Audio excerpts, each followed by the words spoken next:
मित्रों, आनंद शर्मा के ज्योतिष चैनल में आप सबका स्वागत। मित्रों,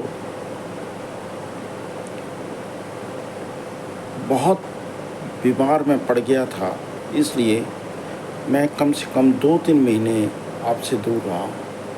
मैं इसके लिए क्षमा प्रार्थी हूँ। मित्रों, आज मेरा दिल बहुत दुखद है।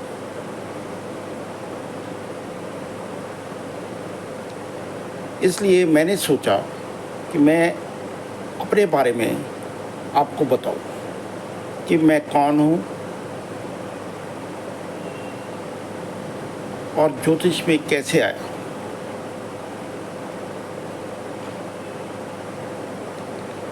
मित्रों, मैं एक रिटायर्ड सीनियर ऑडिट ऑफिसर एजी हरियाणा से हूँ। क्लास 1 ऑफिसर से रिटायर हुआ हूँ। 2019 में रिटायरमेंट हुई। 5 साल मुझे रिटायरमेंट के हो गए। मित्रों, ये मैं क्यों कह रहा हूँ कि मैं दुखित हूँ, मेरा दिल दुख से तार-तार है, क्योंकि मैंने ज्योतिष के नाम पे बहुत से कुकर्मुतों के समान ज्योतिष की दुकानें उगाई, जो सीधे साधे आदमी को धर्म के नाम पे ठगती हैं और वैज्ञानिक उदाहरण पेश करती हैं।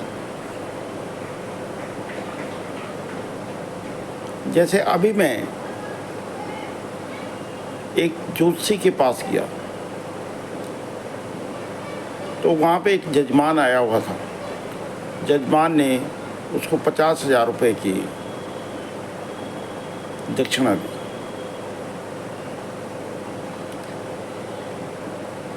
तो जो जजमान था, उसकी लड़की को दौरे पड़ते थे और पूजा उसकी हो रही थी।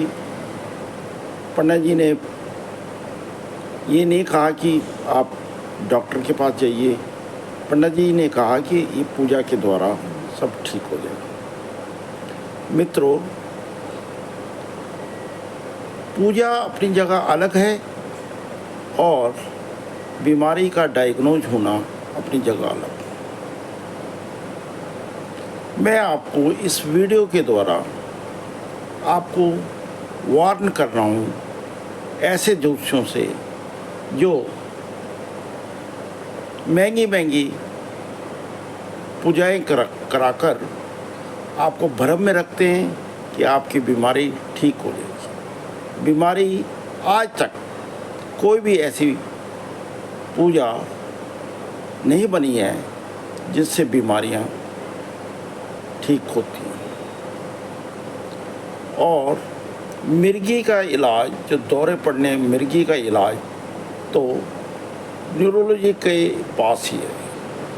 अगर आप कोई पंडित आपको बरगलाता है तो आप और आपके बच्चे को इस तरह की बीमारी है तो आप सीधे डॉक्टर के पास जाइए, क्योंकि डॉक्टर के पास ना जाने से उसकी बीमारी और भी बढ़ेगी और हो सकता है ये खतरनाक भी सिद्ध हो।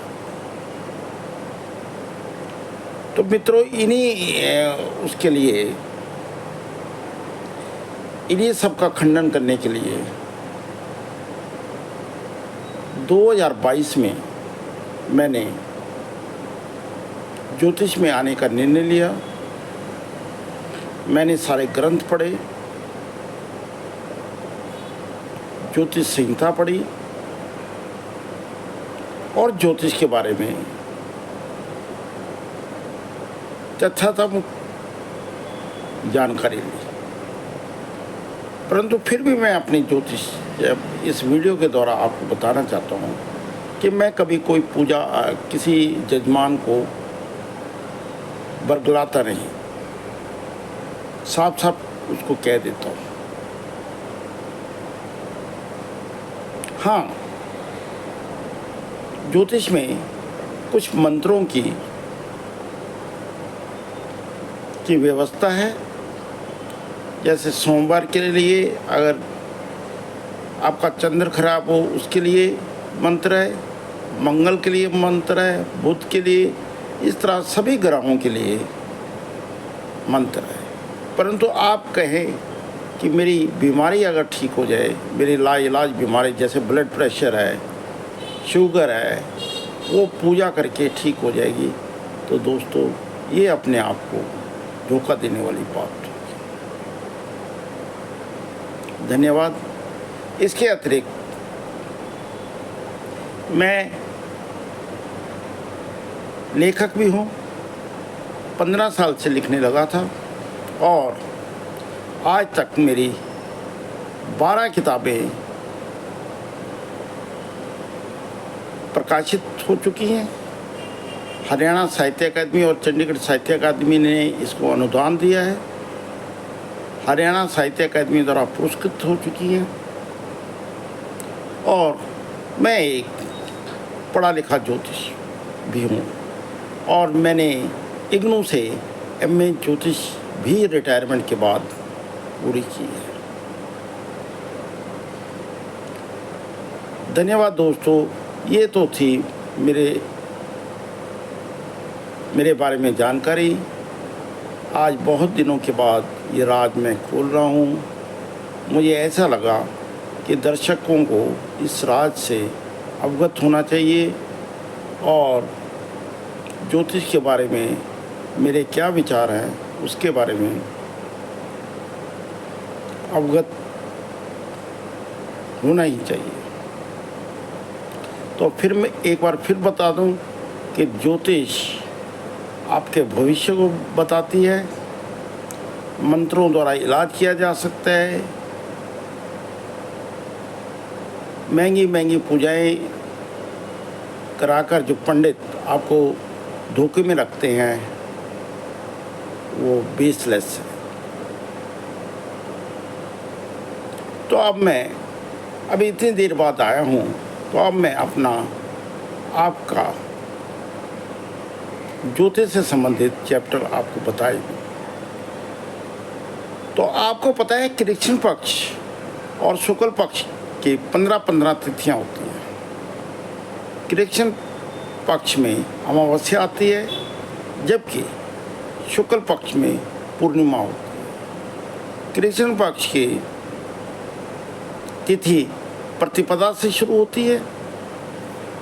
तो उसमें कौन कौन से काम आपको करने चाहिए प्रतिपदा में, द्वितीया में, ये मैं आप बताऊंगा। जैसे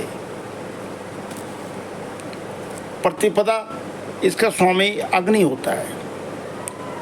इसमें विवाह यात्रा कर सकते हैं, उपनयन संस्कार कर सकते हैं, चौल कर्म कर सकते हैं, गृह प्रवेश कर सकते हैं।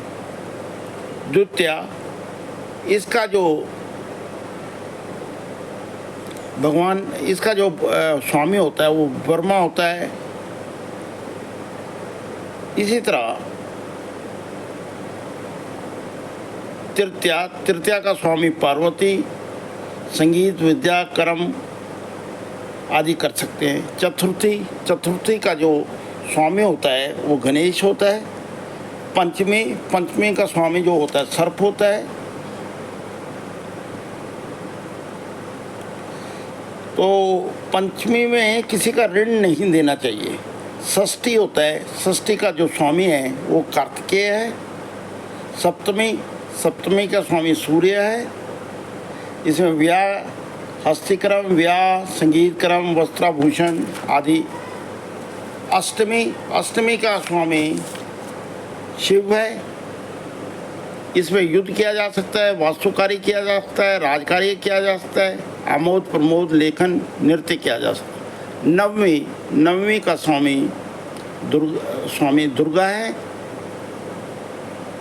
दशमी के स्वामी यम हैं, एकादशी के स्वामी विश्वदेवा हैं। एकादशी में हम व्रत उपवास रख सकते हैं, यज्ञोपवीत, पानी पीड़न आदि कर सकते हैं। द्वादशी का स्वामी हरि है, अखिल चरशिखर कार्य पाणिग्रह मांगलिक आयोजन कर सकते हैं। त्रयोदशी का स्वामी काम है और चतुर्दशी का स्वामी शिव है। फिर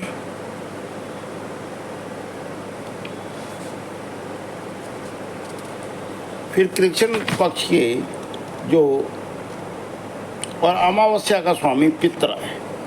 इस दिन हम अग्नि ध्यान पितृकर्म कर सकते हैं, परंतु इसमें भी कोई शुभ कर्म तथा स्त्री संग रमण नहीं करना चाहिए। अमावस्या में आप देखिए कि इस दिन कोई पितृकर्म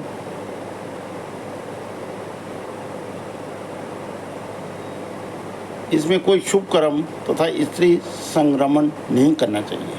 तो ये तो थे मित्रों तिथि के कार्य। आगे मैं इसी तरह आपके सामने सम्मुख प्रस्तुत होता रहूँगा और ज्योतिष द्वारा जो फैलाए गए भ्रम है उसको दूर करता रहूँगा। तब तक आप सबका शुक्रिया। आप मेरे चैनल को सब्सक्राइब करें, शेयर करें, लाइक करें। धन्यवाद मित्रों, धन्यवाद।